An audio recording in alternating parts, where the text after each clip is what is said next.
नमस्कार।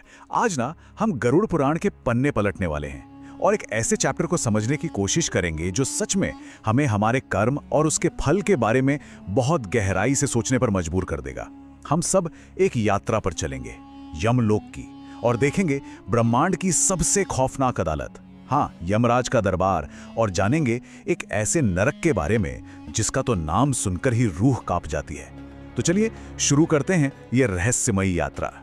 जरा सोचिए, किसी की मृत्यु होती है और उसके बाद पूरे 13 दिनों तक वो आत्मा अपने ही घर में भटकती रहती है, अपने ही परिवार के बीच, लेकिन एक अजनबी की तरह। और फिर वो समय आता है जब यमदूत उसे हमेशा हमेशा के लिए उस घर से दूर ले जाते हैं। और यहीं से शुरू होती है एक ऐसी यात्रा जहां से वापसी का कोई रास्ता नहीं है, कोई माफी नहीं। ये सफर कोई छोटा मोटा नहीं है। 86,000 योजन, मतलब लाखों किलोमीटर का एक भयानक रास्ता, और उस पर खौलती हुई वैतरणी नदी। इन सब को पार करने के बाद आत्मा आखिरकार एक बहुत बड़े विशाल दरवाजे के सामने आकर खड़ी हो जाती है। यही है यमलोक का प्रवेश द्वार, और इसे देखते ही ना आत्मा कांप उठती है। क्यों? क्योंकि वो जानती है कि अब उसके कर्मों का हिसाब होने वाला है। और उस दरवाजे के उस पार क्या है? ब्रह्मांड की सबसे खौफनाक अदालत, एक ऐसी जगह जहां होता है आखिरी हिसाब, जहां हर एक कर्म को तौला जाता है। तो चलिए इस दरबार के अंदर चलते हैं और देखते हैं कि न्याय की ये प्रक्रिया आखिर काम कैसे करती है। अब देखिए, गरुड़ पुराण के हिसाब से ये कोई मामूली कमरा नहीं है। नहीं, ये सैकड़ों योजन में फैला हुआ है और यहाँ कोई सूरज नहीं चमकता, लेकिन फिर भी एक अजीब सी, एक डरावनी लाल रोशनी हर तरफ फैली हुई है। सोचिए कैसा माहौल होगा। ये माहौल ही काफी है आत्मा को उसके कर्मों की भयावहता का एहसास कराने के लिए। उस दरबार के ठीक बीच में एक विशाल सिंहासन है और उस पर साक्षात काल, यानी मृत्यु के देवता यमराज बैठे हैं। उनका शरीर काजल के पहाड़ जितना बड़ा और काला, और उनकी आंखें धधकते हुए अंगारों की तरह लाल, इतनी कि उनमें देखते ही आत्मा के पिछले हजारों जन्मों का डर एक पल में बाहर आ जाता है। लेकिन सुनिए, यमराज अकेले फैसला नहीं करते। उनके ठीक दाहिनी ओर बैठते हैं चित्रगुप्त। अब इसे ऐसे समझिए, अगर यमराज अल्टीमेट जज हैं तो चित्रगुप्त वो ब्रह्मांड के सबसे बड़े अकाउंटेंट हैं। उनके पास हर जीव के हर एक सेकंड का पूरा हिसाब किताब है, और ये सारा का सारा हिसाब कहाँ दर्ज है? उनकी रहस्यमयी किताब अग्रज संधानी में। और इस अदालत की सबसे बड़ी बात क्या है? यहाँ कोई वकील नहीं होता, कोई झूठी गवाही नहीं चलती। यहाँ न्याय का आधार सिर्फ एक चीज है, और वो है कर्म का वो अटूट रिकॉर्ड जिसे ना कोई बदल सकता है और ना ही कोई झुठला सकता है। जैसे ही यमराज आदेश देते हैं, चित्रगुप्त अपनी किताब का एक पन्ना पलटते हैं, और बस उसी पल आत्मा के सामने एक इनविजिबल स्क्रीन, एक अदृश्य पर्दा खुल जाता है, और उस पर्दे पर उस इंसान के किए गए सारे पाप, उसकी सारी चालाकियां, बंद कमरों में किए गए उसके सारे के सारे काले कारनामे एक फिल्म की तरह चलने लगते हैं। अक्सर धरती पर इंसान क्या सोचता है, अरे मुझे कौन देख रहा है ना? लेकिन यमराज के दरबार में कुछ भी छिपा नहीं रहता। सूरज, चांद, हवा, आग, धरती, अरे यहाँ तक कि हमारे शरीर के अपने अंग और हमारा खुद का मन ही हमारे खिलाफ गवाही देने लगते हैं। ये कुछ आज के डिजिटल फुटप्रिंट जैसा है, नहीं, जहां हमारा हर एक्शन कहीं ना कहीं दर्ज हो ही जाता है। तो ऐसे में झूठ की तो कोई गुंजाइश ही नहीं बचती। और जब पापों का घड़ा भरा हुआ निकलता है, तब यमराज वो सजा सुनाते हैं जिसका नाम सुनकर यमदूत तक कांप उठते हैं।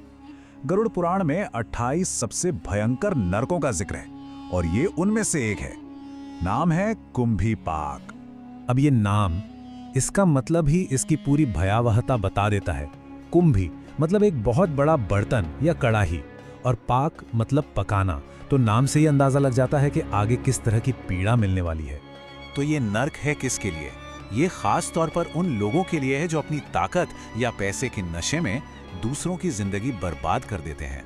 उन लोगों के लिए जो बेजुबान जानवरों को सिर्फ अपने जुबान के स्वाद के लिए बेरहमी से मारते हैं, या फिर जो दूसरों का हक मारकर अपनी तिजोरियां भरते हैं। एक मिनट के लिए जरा इस मंजर को इमेजिन कीजिए। इस नर्क में ना मीलों तक लोहे के बड़े बड़े कड़ाहे फैले हुए हैं, और उनमें खौलता हुआ तेल और पिघला हुआ सीसा दिन रात उबल रहा है। और जानते हैं इन कढ़ाइयों के नीचे आग किससे जलती है? लकड़ी से नहीं, बल्कि पापियों की अपनी ही हड्डियों से। यमदूत उस पापी आत्मा को बालों से पकड़कर घसीटते हुए लाते हैं और सीधा उस खौलते हुए तेल के कढ़ाई में जिंदा फेंक देते हैं। तेल में गिरते ही जो चीख निकलती है वो पूरे ब्रह्मांड को चीर देती है। शरीर एक पकौड़े की तरह उबलने लगता है और त्वचा गलकर उस तेल में मिल जाती है। और अब आती है सबसे ज्यादा खौफनाक बात। देखिए, पृथ्वी पर अगर कोई इंसान खौलते तेल में गिर जाए तो क्या होगा? कुछ ही सेकंड में उसकी मौत हो जाएगी और दर्द खत्म, है ना? लेकिन कुंभीपाक नरक में आत्मा मर नहीं सकती। पीड़ा से कोई छुटकारा, कोई मुक्ति है ही नहीं, और ये दर्द का सिलसिला खत्म भी नहीं होता।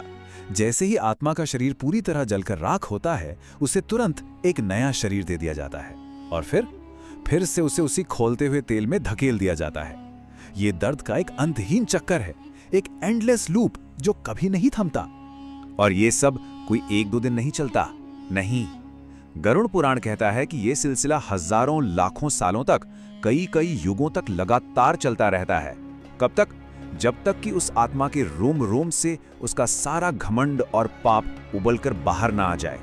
तो सवाल उठता है कि इस भयानक वर्णन का आखिर मकसद क्या है? देखिए, ये सिर्फ एक डरावनी कहानी नहीं है, नहीं, ये एक बहुत गहरी नैतिक चेतावनी है जो हम सबके जीवन के हर एक कर्म से जुड़ी हुई है। ये सब जानने के बाद ये सवाल तो मन में उठता ही है कि हमें ये जीवन आखिर मिला किस लिए है? क्या दूसरों को दुख देने के लिए, अपनी ईगो को, अपने अहंकार को संतुष्ट करने के लिए? सोचिए, जब कोई किसी कमजोर को सताता है या किसी का पैसा हड़प कर चैन की नींद सोता है तो उसे लगता है कि वो बहुत चालाक है। लेकिन यमराज का वो दरबार और कुंभीपाक का वो खौलता हुआ तेल हमारे हर उस घमंड का इंतजार कर रहा है। आखिर में गरुड़ पुराण हमें बस यही सिखाता है कि ये जो जीवन मिला है ना, ये दूसरों को रुलाने के लिए नहीं, बल्कि दूसरों के आंसू पोंछने के लिए मिला है। और शायद यही इस पूरी कथा का सबसे बड़ा और सबसे जरूरी सार है।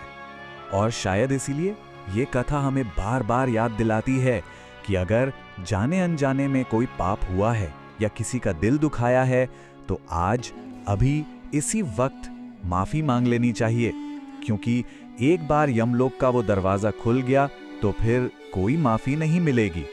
ये वाकई एक सोचने वाली बात है।